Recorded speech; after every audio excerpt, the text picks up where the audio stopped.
Ezequiel capítulo 47, versículos 6, 7 até o 9. O versículo 6 está escrito: Ele então me indagou. Eu estou lendo na versão King James atualizada. Ele então me indagou: Observaste tudo isso, ó querido filho do homem? E transportou-me de volta à margem do rio. Assim que cheguei, notei muitas árvores em cada lado do rio. E ele me revelou: estas águas fluem para o leste em direção à região oriental e descendo até Arabá, ao vale do rio Jordão, chegando ao Mar Morto. E ao entrar nas águas salgadas, estas se tornam doces e saudáveis. Por onde passar o rio, haverá todo tipo de animais e de peixes. Porquanto essas águas límpidas fluem para lá e saneiam as águas, e tudo ganhará vida de novo. De modo que onde o rio passar, tudo ganhará vida. Amém? Queiram sentar-se, por favor. Queridos, a palavra retomar é significado e sinônimo de tornar o que era, de reassumir. Então eu quero tomar por base esse texto para falar motivos de sobra que nós temos para não desistirmos e, se desistirmos, reassumirmos o que perdemos. Os irmãos hão de convir que é bem verdade que a revelação no termo literal de Ezequiel é para o milênio, mas no contexto espiritual, sobretudo nós, como igreja, podemos aplicar. Quero pedir a vossa compreensão para contextualizar a Bíblia, que é o que eu sei falar, para trazer esta mensagem estimulativa ao seu coração. Quando nós observamos o contexto, está voltado para Israel, o povo de Deus. Os irmãos percebam que este povo chamado Israel, de onde provém a nossa fé dos judeus, por um período de cerca de 430 anos, viveram no Egito. É bem verdade que a totalidade desses anos não foram todo ruim, mas se nós analisarmos ao ponto de chegar como escravos, se tornou um momento difícil. E como este povo que se torna escravo já era uma geração que nasceu no Egito, que não era mais a geração que entrou, mas a que nasceu no Egito. Isso implica dizer que esta geração era impregnada pelo contexto politeísta, pelo contexto cultural do Egito. Um país de vários deuses sendo adorado, em forma supersticiosa. Este povo, queira ou que não, é impregnado. Se nós debruçarmos sobre esta parte desta nova geração, você não vê relacionamento íntimo com Deus. Quando ele não aguenta mais a opressão de Faraó, então Deus agora vai pôr em evidência o que prometeu a Abraão, a Isaac e a Jacó: tirar o povo da escravidão e levar para a terra prometida como guerreiro. Veja que quando Deus vai se apresentar a Israel, está explícito que não havia um relacionamento. Um dos fatores predominantes de Moisés relutar era de saber como iria falar ao povo a ousadia de quem o enviou. Veja que Deus, por pormenores, diz a Moisés como deveria chegar no meio do povo. Então, quando Moisés apresenta Deus ao povo, precisava Deus motivar o povo e se apresentar, não com palavras. Vejam que as 10 pragas que vieram sobre o Egito era uma forma de apresentação de Deus a Israel, para motivar Israel a acreditar e confiar no Deus de seus pais. Então, quando nós observamos o contexto, veja que Deus tira Israel com um braço forte do Egito. O caminho correto para a terra prometida tinha que passar pelo país dos filisteus. Então Deus motiva o povo, tira o povo, mas diz, ele não está preparado. Se ele vê a guerra, vai desistir. Aí a Bíblia diz que Deus leva o povo para o deserto, para provar. Ele motiva e ele prova, para saber o que estava verdadeiramente no coração do povo.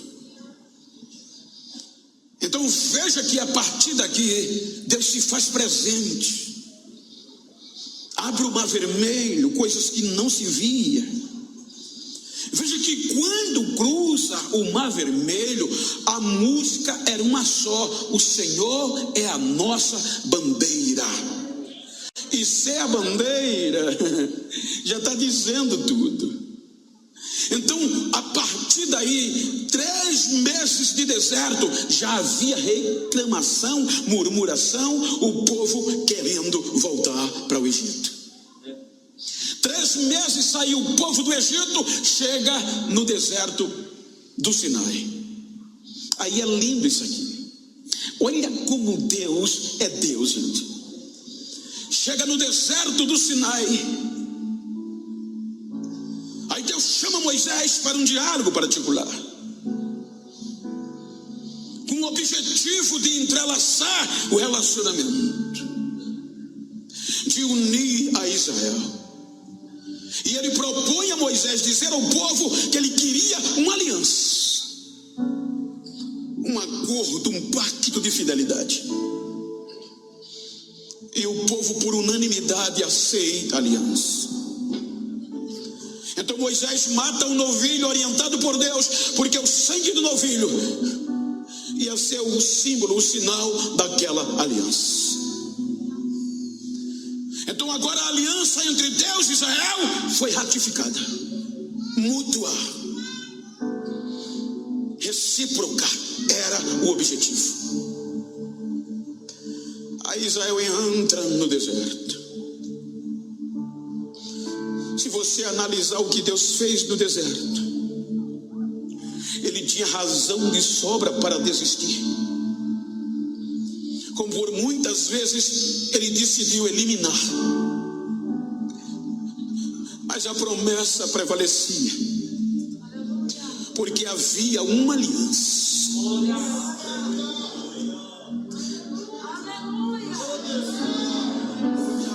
O povo sai do Egito como escravo. Quando o povo vai chegando à terra prometida, 40 anos. Quando vai entrar em Jericó, os espias chegam primeiro. E uma prostituta, a dona do prostíbulo, se desde tempo prostituição é pejorativo, uma mulher sem caráter, partindo desse pressuposto, diante da sua sociedade, sem valor. Veja que quando ela vai se declarar aos espias, ela abre o coração. Ela diz: ninguém tem mais ânimo aqui em Jericó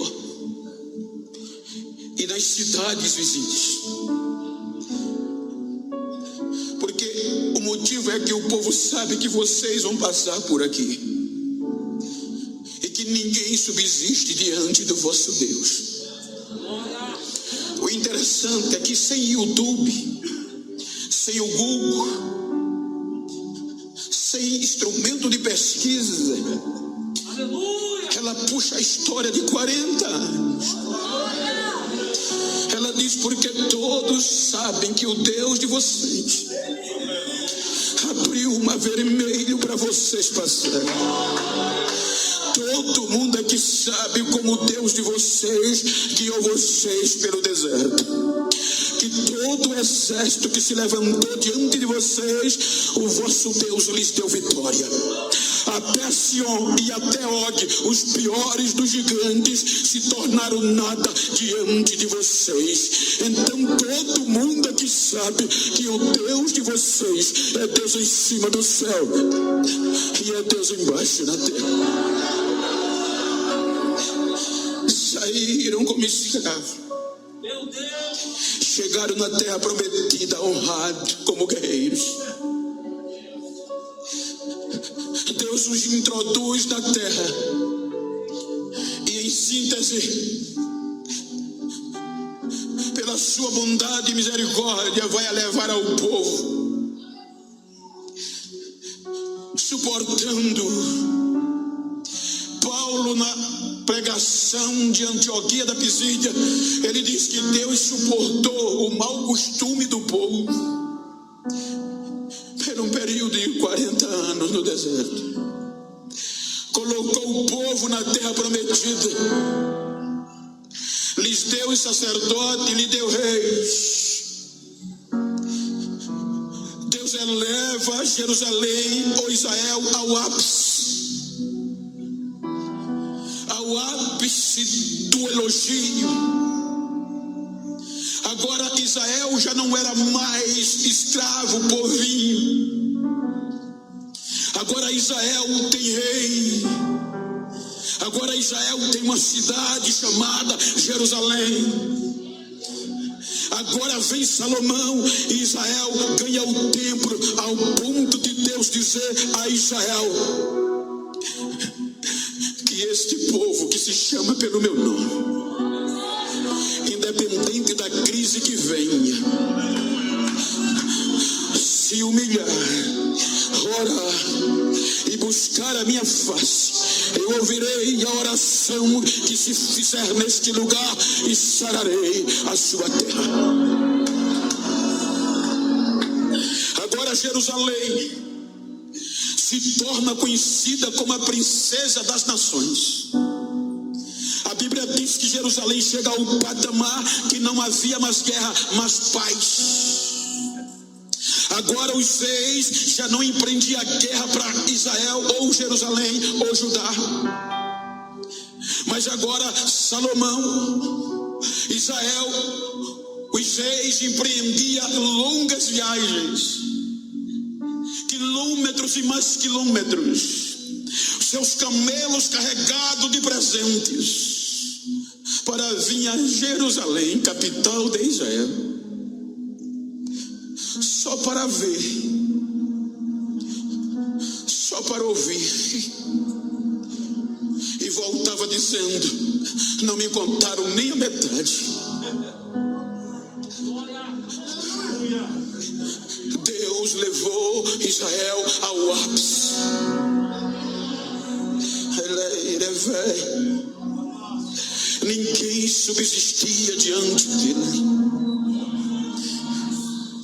A paz veio. Ninguém ousava desafiar a Israel. A facilidade chegou. Chegou. O dinheiro começou a entrar em rodo. A luxúria veio. E o coração do povo, sobretudo de Salomão, ensoberbeceu. Agora Salomão, para manter a luxúria do rei, começa a oprimir o povo do norte. Os agricultores, os pescadores, cobrando impostos insuportáveis. A injustiça vem, ele quebra o protocolo com Deus.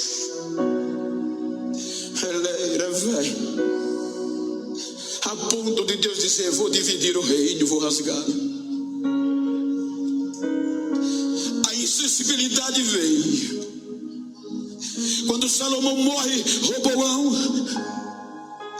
entra. Veja que o primeiro pedido que o povo faz é procurar Roboão para abaixar os impostos. O teu pai foi duro de nós com a gente, o povo do norte. A gente veio aqui por meio dos representantes te pedir: abaixa os impostos e tem misericórdia de nós. A resposta final foi: se o meu pai foi duro, eu vou ser pior ainda. A Israel, o glamour de Israel, o honrado Israel se divide. 10 tribos para o norte e 2 em Judá. A insensibilidade veio para os 2. Jeroboão no norte ensoberbeceu o coração e levantou altares e bezerros de ouro para o povo adorar, para não vir para Jerusalém. O pecado, a insensibilidade tira o valor. Os valores são tirados. E o pecado entra no norte. Israel chega ao cúmulo do absurdo da adoração aos deuses. Aí Deus, por amor, não desiste dele. Chama Oséias e diz: Oséias, Israel pecou contra mim, me adulterou contra mim. E eu quero que você vá lá no norte. Quando chegar em Samaria, vá num prostíbulo e case com uma prostituta, a pior do prostíbulo. Ame-a, dê casa, dê família e cuide dela.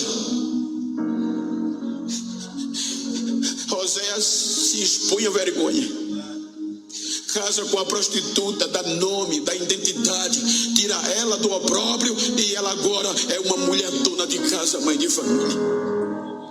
Quando ela estava mais bem amada pelo marido e pelos filhos, a saudade do adultério vem e ela larga tudo e volta para o prostíbulo. Aí Deus diz: Oséias, vai buscar ela.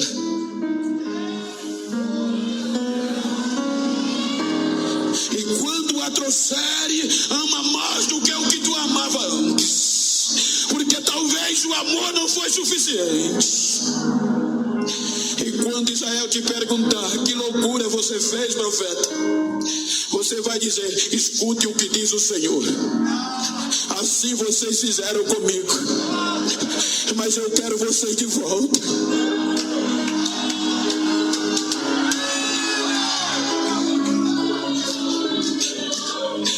Vai entender este amor. Mas Israel não se voltou. Aí vem os assírios e leva Israel ao opróbrio e à escravidão de novo. Agora fica Judá, o centro da adoração. Judá não aprendeu com o erro de Israel norte e enveredou também pelo erro. Veja que Deus usa Isaías. Isaías, que o povo está cantando e honrando-me com os lábios, mas o coração se afastou de mim. Mas diz a eles que eu não desisto dele, eu não me esqueço dele. Faz uma pergunta a eles, Isaías. Pergunta a eles se uma mãe que gerou um filho que está amamentando, se ela pode esquecer desse filho. Ela até pode, mas diz a eles que eu nunca vou me esquecer dele, porque eu gravei o nome deles na palma da minha mão. Eu não desisto.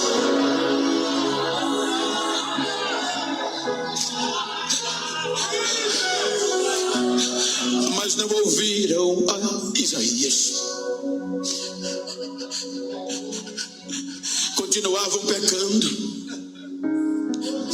Aí Deus vai em Anatote, porque a história diz, a tradição,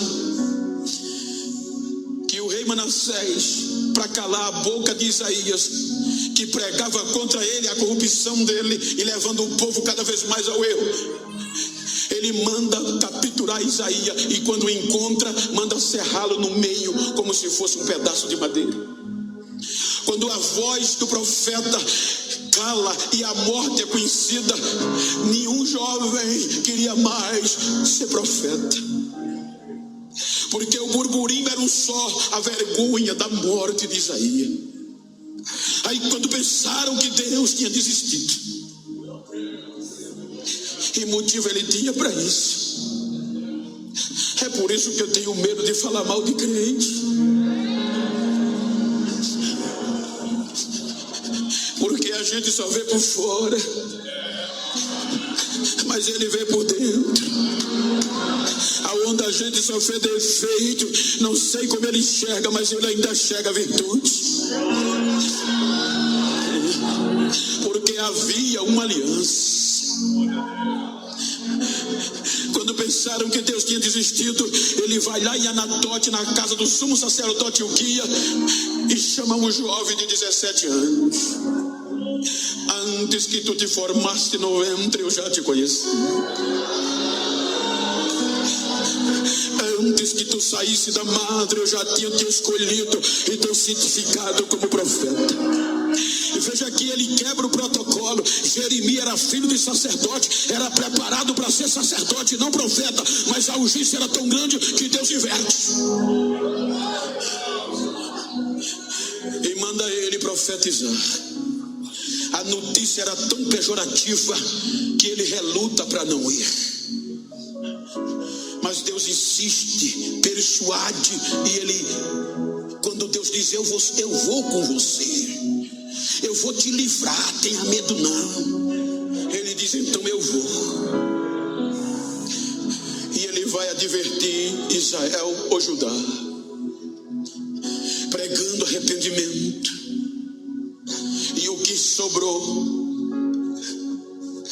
ele foi esbofeteado pelo chefe dos sacerdotes, não foi pelo diácono, foi o chefe dos sacerdotes, que nenhum culto de templo lotado, a cidade lotada de gente, eles bufeteiam Jeremias no queixo e amarra para todo mundo ver. À tardezinha ele amarra ele na porta do templo e só vem soltar no outro dia. Quem passava zoava, tirava sarro da cara do profeta. Quando amanhece o dia, ele vai soltar e ainda pergunta que Jeremias vai continuar profetizando. Ele diz: tu serás Passu, mas não será mais chamado Passu, porque fizeste isto comigo, nunca mais você será nada e ninguém da tua casa. E se tu queres saber, eu vou continuar profetizando a palavra do meu Deus.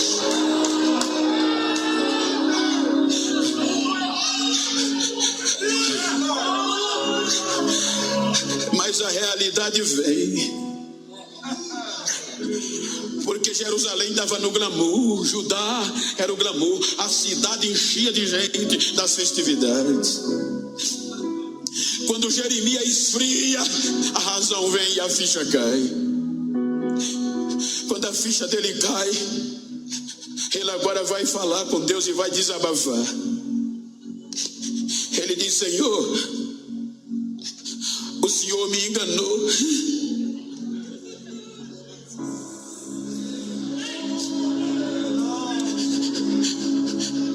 Falar a verdade, irmãos, não é fácil. O Senhor disse que seria comigo, e agora eu estou pregando a tua palavra e eles não me ouvem. A tua palavra na minha boca se tornou vergonha e eu me tornei um opróbrio. O Senhor persuadiu-me. Em outras palavras, eu te disse que eu não queria, mas o Senhor me iludiu, me enganou. E agora eu quero parar de falar a tua palavra e não consigo, porque todas as vezes que eu penso em parar de falar, os meus ossos são queimados e acende um fogo dentro de mim. Vou continuar profetizando.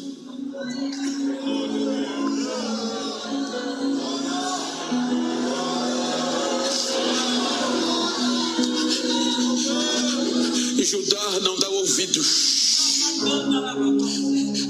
Em síntese, vem o cativeiro, os caldeus. Veja que os caldeus tiram tudo que Israel já tinha perdido, e agora o que Judá tinha. Tira a honra, tira o glamour,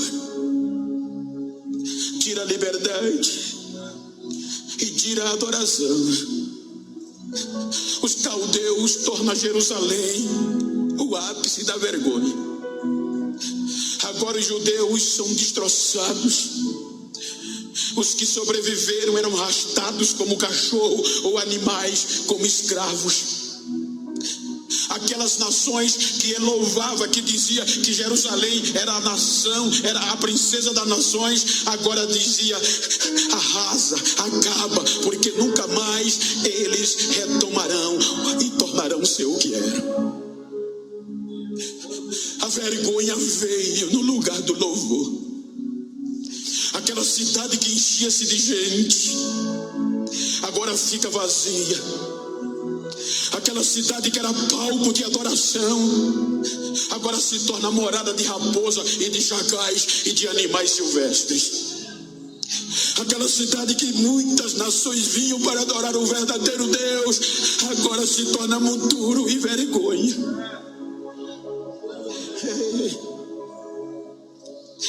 A ponto que Jeremias, na lamentação, diz: Senhor, como Jerusalém ficou solitária. Não houve mais louvor dentro dela. Em nossas palavras, o grupo de jovens, o grupo de louvor já não canta mais. Os nossos jovens estão sofrendo e os nossos adolescentes estão trabalhando forçado para podermos beber e comer. As nossas moças estão sendo violentadas e as mulheres também estupradas em Jerusalém e adjacência. A coroa caiu da nossa cabeça porque pecamos. Volta-te para nós, Senhor. Nos perdoa, renova os nossos dias como a gente era antes. Mas sem arrependimento não tem renovo.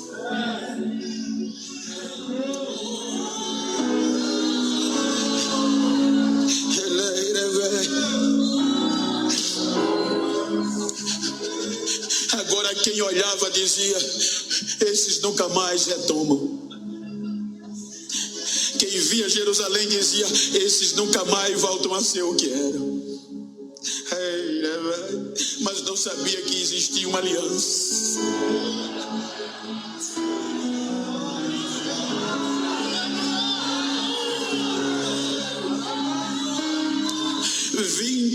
Anos se passaram e cada dia as coisas piorando, a esperança indo embora. Aí se você ler o capítulo 40 de Ezequiel, Deus mostra a ele a visão de uma nova casa. Capítulo 40 de Ezequiel até o 47 vai falar disso aqui. Ezequiel diz: no 25º ano do cativeiro, do nosso cativeiro, da nossa vergonha, ele diz que até no dia 10 do mês, ele dá detalhe por detalhe: a mão do Senhor veio sobre mim. Esta visão não foi em tempo de glamour. Essa visão não foi em tempo de ápice. Essa visão foi quando todos pensavam que não tinha mais condição de Israel ou Jerusalém voltar o que eram. Retomar. Reassumir. Aí ele diz que o Senhor pegou ele e trouxe a Jerusalém no meio da destruição. colocou ele em cima de um alto monte, e de lá ele vai vendo tudo de novo, o templo, a estrutura da cidade. Aí ele diz que ele vai vendo as portas do templo, ele vai vendo detalhe por detalhe do templo. Quando chega no capítulo 47, você depois minucia isso, aí ele vai dizer: então ele me levou ao altar, a parte sul, a parte oriental, e eu vi que do limiar do templo fluía águas, e o anjo chamava de águas purificadoras. E aquela água começou a sair pelo oriente. Então aquele homem me pegou e me disse: vem comigo. Mediu 500 metros, porque ele tinha uma vara de medir. Eu fui com ele 500 metros entrando no rio, e com 500 metros as águas estavam no tornozelo. O homem parou e mediu mais 500 metros, 1 quilômetro. Aí quando eu parei, as águas estavam no joelho. Ele mediu mais 500 metros, 1 quilômetro e meio, e eu com ele entrando, aí as águas deram na cintura. Ele não parou, mediu mais 500 metros, 2 quilômetros. Quando eu cheguei 2 quilômetros, não dava mais para sentir o pé na areia. Agora eu fui inundado nas águas, e agora tinha que nadar. Quando eu fui inundado das águas, ele me pegou e me trouxe para a margem do rio, e me indagou, me perguntou: entendeste o que viste, filho do homem?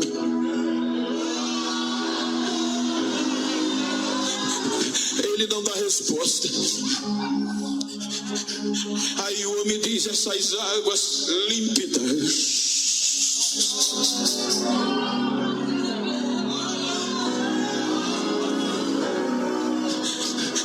elas vão continuar e vão passar pelo Rio Jordão e vão chegar no Mar Morto. O Mar Morto é a mais baixa depressão do planeta Terra. O Mar Morto não tem vida. O Mar Morto, a densidade do sal é 10% mais. O Mar Morto é conhecido como o Mar Salgado. Aí o homem diz: aonde essas águas passarem pelo Jordão, quando chegar no Mar Morto, aonde não tem vida, vai voltar a ter vida. Ezequiel, ainda há esperança, vai ter renovo. Não, vai ter renovo, vai ter retomada.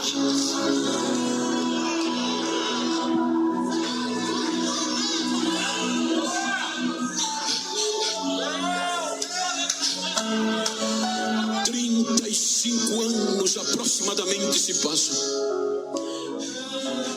Vai chegando 70 anos,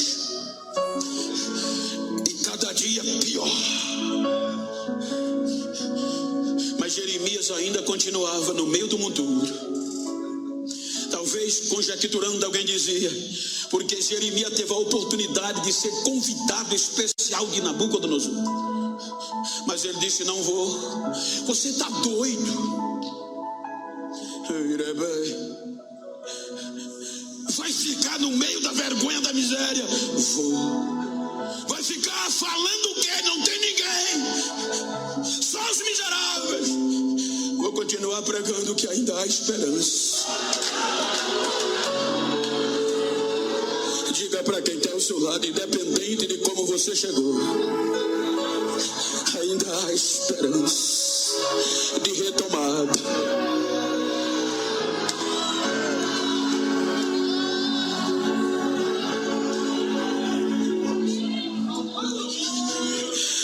Ezequiel não era filho de profeta, era filho de sacerdote. Aí Deus pega o filho de sacerdote pela urgência e é chamada, coloca no meio do monturo e pega Ezequiel e manda para Babilônia. Com quase 70 anos, o povo perde a esperança. Talvez você já ouviu, mas deixe-me recapitular.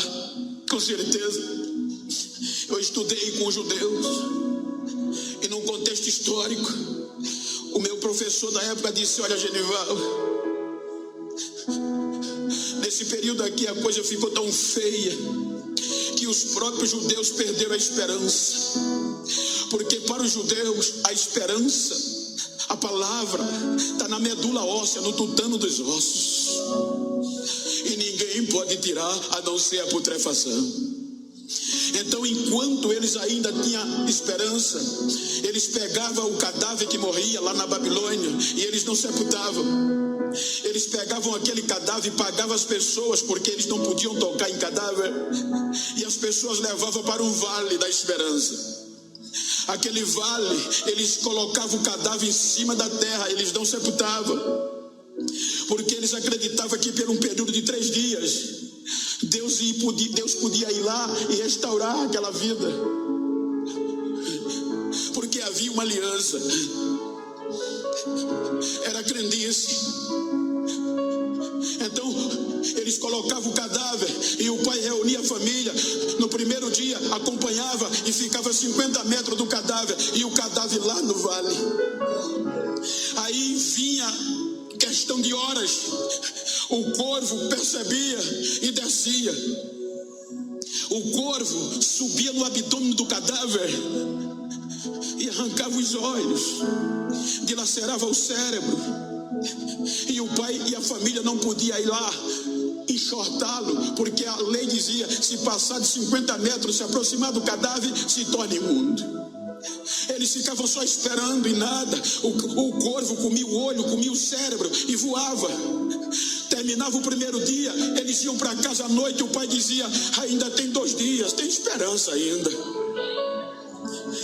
Eles voltavam no segundo dia, chegava no segundo dia, ficava esperando no mesmo ponto, e o cadáver entrando em putrefação. Aí por volta de 10 a 11 horas, a águia vinha, a águia arrancava, rasgava o ventre e comia as vísceras internas do cadáver, e eles olhando, e ia embora, só deixava a carcaça. Terminava o segundo dia, o pai, como líder, dizia à família: ainda tem uma noite e um dia, ainda há esperança. Quando eles iam para casa de noite, chegavam as hienas, e as hienas comiam tudo que restava de putrefação de carne, só deixava o esqueleto, mas era lá que estava a medula óssea. Quando ele chegava no terceiro dia, soltava o esqueleto, o pai dizia: ainda tem esperança, a medula ainda está lá, ainda tem osso. Aí o quebrantoso chegava, quebrava osso por osso e comia a medula. Aí eles olhavam para o outro e diziam: acabou, não tem mais como voltar o que era antes.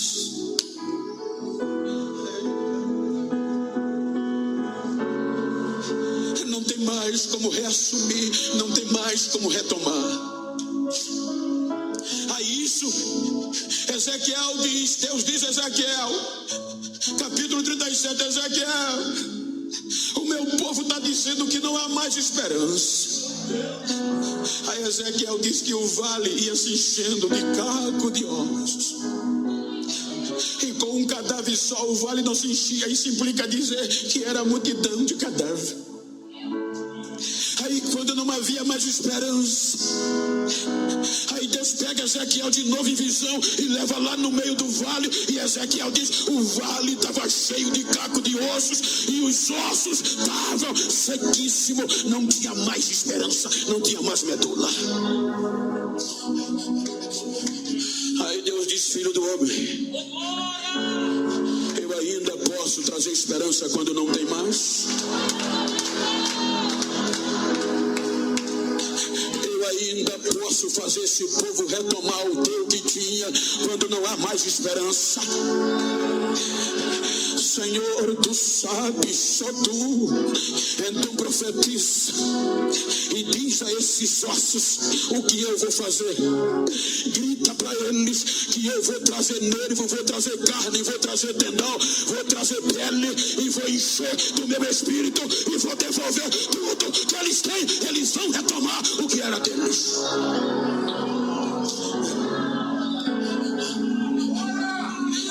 Ele grita: ossos secos, escute a voz do Senhor. Norte, sul, leste, oeste, oriente, ocidente, os 4 pontos cardeais.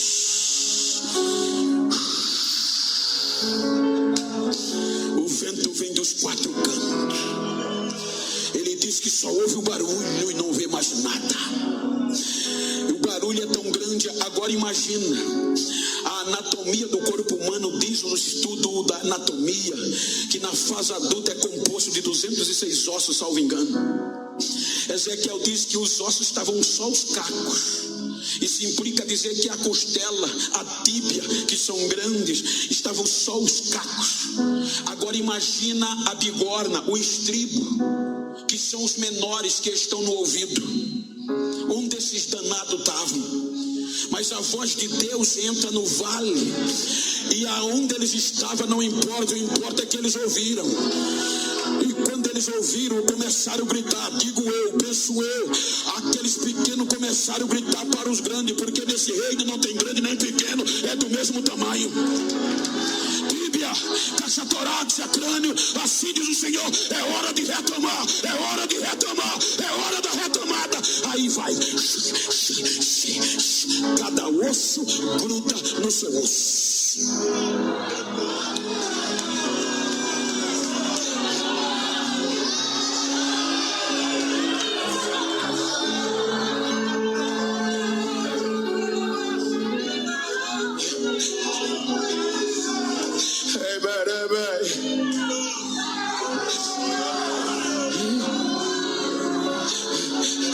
Diga para quem está ao seu lado, o rio vai encher, o rio vai transbordar e você vai ser inundado. E aonde o rio passar vai ter retomada, aonde o rio passar vai ter vida, aonde o rio passar vai ter renovo, aonde o rio passar quem não acreditava vai ter que dar glória, vai ter que dar glória, vai ter restauração.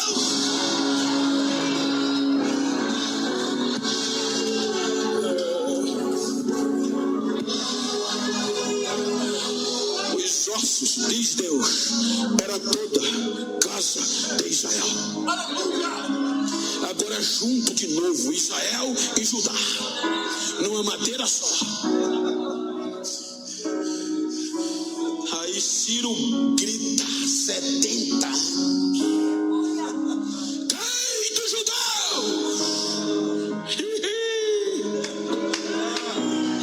Querem voltar para retomar o que era seu.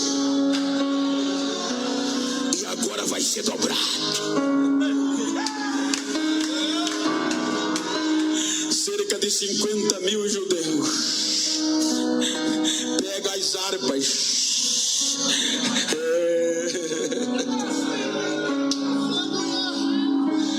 Talvez os frios diziam: vocês estão doidos. Vai voltar para a vergonha, vai voltar para o monturo. Não tem mais jeito ali não, mas nós vamos reassumir o que é nosso e vai dar certo, porque foi Deus que mandou.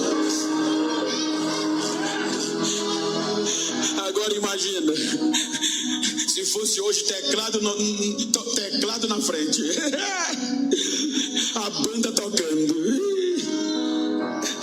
O impacto foi tão grande da volta, porque quando eles foram como escravos, as nações subiam a montanha e diziam: acabou a raça, Nabucodonosor, acaba com essa raça ruim.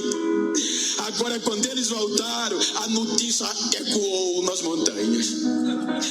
Sabe quem está voltando para retomar? Os judeus. Não é possível. Vá ver.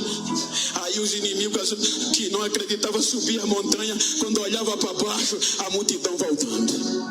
Aí eles sem ter o que dizer, começava a dizer grandes coisas. Enquanto eles diziam, eles estavam compondo hino. Quando o Senhor restaurou a nossa sorte e nos trouxe de volta do cativeiro, nem parecia verdade.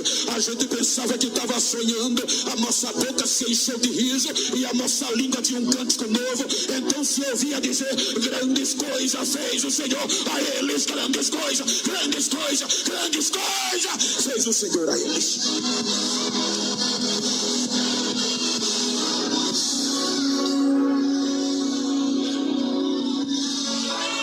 Chegam em Jerusalém. E como retomar? Que só tinha miséria. Como pegar a oferta e investir na cinza e no monturo. Aí cada um foi para a sua cidade e pegava a reserva que tinha de ofertar, comprava areia branca, mármore especial e começava a construir os palacetes. Esqueceram. Aí vem Ageu. Aí Ageu vai para os pastores e diz: escuta aqui, Josué e Zorobabel, o meu povo anda dizendo que não é hora de recomeçar.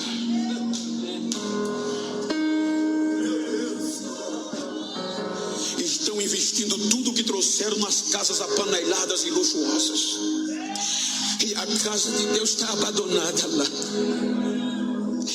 Coragem, Zorobabel. Coragem, Josué. Coragem, igreja. Porque assim diz o Senhor: existe uma aliança. Quando eu tirei vocês da terra do Egito, eu fiz uma aliança, e por causa desta aliança o meu Espírito está com vocês. Então recomece, porque assim diz o Senhor: meu é a prata e o ouro, e eu vou fazer isso aqui estremecer. Quem de vocês viu essa casa na primeira glória? Então escuta o que diz o Senhor: recomece, que a glória do recomeço, a glória da segunda casa vai ser maior, vai ser maior, vai ser maior.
Não fui eu que tirei debaixo do pó, não fui eu que coloquei em cima, não fui eu que fiz, não foi eu que desfiz, e não sou eu que volto a fazer.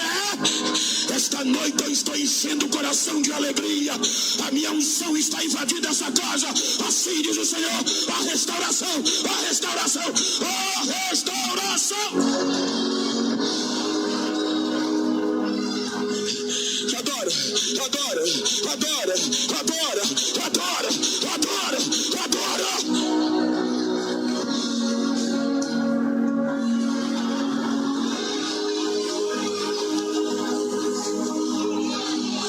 Escuta o que eu vou te dizer.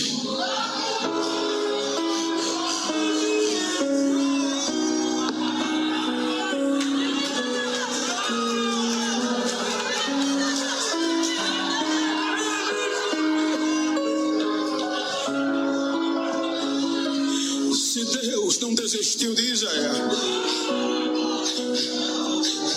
Se Deus fez Israel retomar em dobro o que perdeu por conta de uma aliança com sangue de novinho, imagina agora para nós.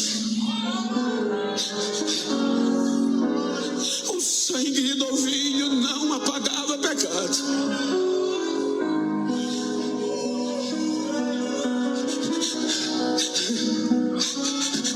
Mas agora para mim, para você, não é mais sangue de novinho.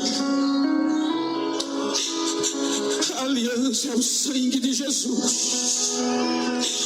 Então eu estou com dó do inferno, eu estou com dó de quem não acreditava e pensava que você não ia voltar a ser o que era na presença de Deus. Há uma aliança, e a aliança é no sangue de Jesus. Ele não vai desistir de você.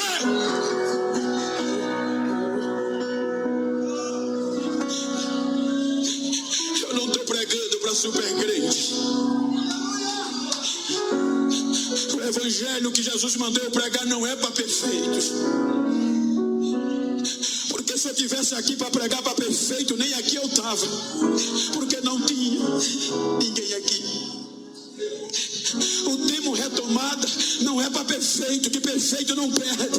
O tema retomada é para quem perdeu e quer reassumir.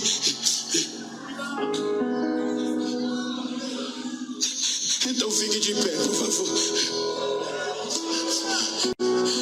E se você puder, carinhosamente, se tem uma pessoa da tua intimidade ou do mesmo sexo, vira para ela aí.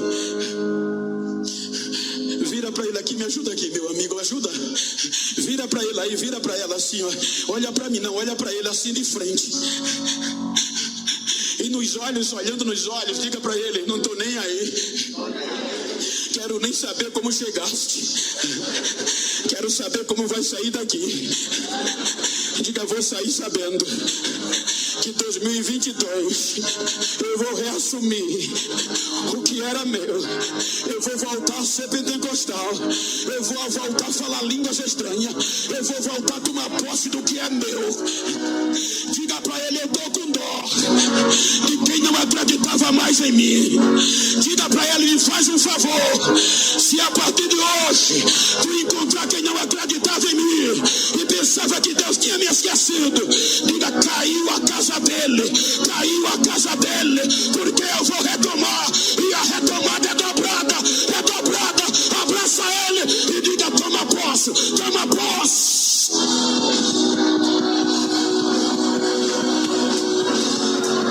Bato nisso. Lembra que a gente não precisava de ninguém famoso? Lembra que os nossos cultos, quantas pessoas não carreguei no ombro embriagada pelo poder de Deus?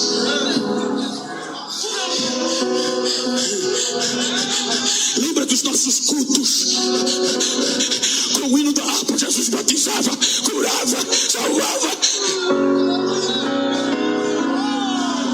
A pós-modernidade quer tirar isso de nós. Já tem igreja pentecostal que não fala mais línguas estranhas. Já tem igreja pentecostal que é proibido falar línguas estranhas. Mas eu louvo a Deus que no dia 6 de janeiro de 2022 eu tô na Adebras Osasco, e aqui pode. Então toma posse do que é teu.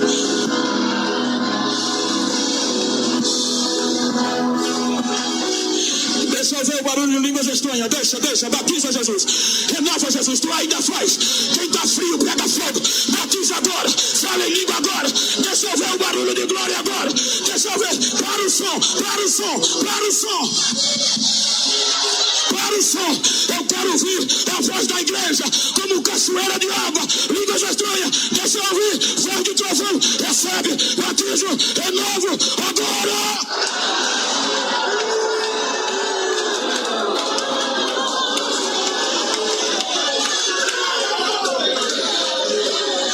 Deixa eu ouvir o barulho da igreja, na galeria, línguas estranhas, agora!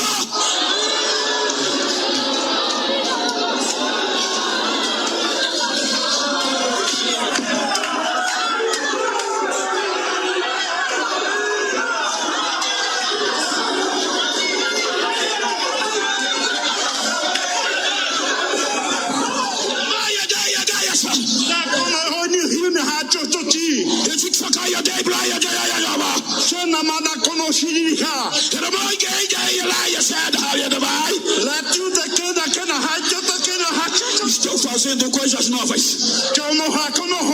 Estou derramando a minha unção nos corações. A minha glória está invadindo esta casa. E eu estou fazendo coisas grandes nesta noite. Assim diz o Senhor.